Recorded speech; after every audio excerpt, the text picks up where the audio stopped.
Assalamu alaikum, bienvenue à tous, j'espère que vous allez bien. On a vu dans la première partie qu'Éric Zemmour était un haineux des musulmans et qu'il était un très grand menteur, notamment lorsqu'il avait affirmé que vous ouvrez le Coran à n'importe quelle page et il y a écrit il faut tuer les juifs, il faut tuer les chrétiens. Alhamdoulilah, on n'a rien trouvé de tout ça. Maintenant je demande à Éric Zemmour, et la Torah, tu l'as déjà ouverte? Est-ce qu'il y a de la violence dedans? Dans la Torah, il y a écrit. Ah voilà, il a reconnu, il y a écrit, mais écrit quoi? Il y a écrit il faut tuer Amalek. Vous connaissez un Amalek vous? Alors pas mal du tout la ruse de Éric Zemmour, il nous dit que tuer dans la Torah c'est que pour Amalek. 1 Samuel chapitre 15, au verset 3, va maintenant frappe Amalek et dévoué par interdit, tuer tout le monde, hommes, femmes, enfants, nourrissons. Et donc il nous dit ça concerne que Amalek. Mais ici là, c'est pas parce qu'il s'appelle A-M-A-L-E-K, non, parce que ici la cause elle est donnée ici là. Je me souviens de ce qu'Amalek fit à Israël.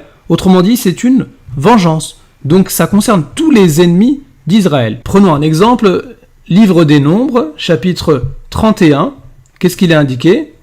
Venge les enfants d'Israël sur les Madianites. Tu vois, il n'y a pas que Amalek. Toujours dans la Torah, Deutéronome, chapitre 20. Alors, qu'est-ce qu'il est indiqué? Quand tu t'approcheras d'une ville pour l'attaquer, il n'y a pas marqué la ville d'Amalek.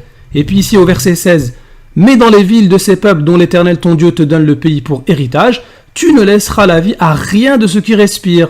Donc plutôt que d'attaquer le Coran et d'inventer des versets qui n'existent pas, tu devrais te désavouer de tous ces versets de la Torah, toi qui es juif, Éric Zemmour. Dans la Torah, il y a un passage très important. Deutéronome chapitre 13 au verset 6. Si ton frère, fils de ta mère, ou ton fils ou ta fille, ou la femme qui repose sur ton sein, donc là on parle pas d'Amalek, ou ton ami que tu aimes comme toi-même, qui inclut même ton père, selon Rachi, t'incite secrètement, disons, allons vers d'autres divinités, ainsi de suite, délaisse la Torah, adore d'autres faux dieux, qu'est-ce qui se passe? C'est quoi la sentence? Tu le feras mourir, tu le lapideras, et il mourra. Donc tout le peuple doit lapider cet apostat, et toi tu dois être le premier.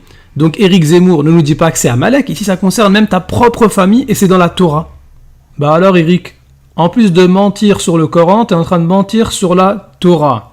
Mais t'inquiète pas, à chaque fois que tu lanceras un mensonge, que ce soit sur le Coran ou sur la Torah, on t'aura.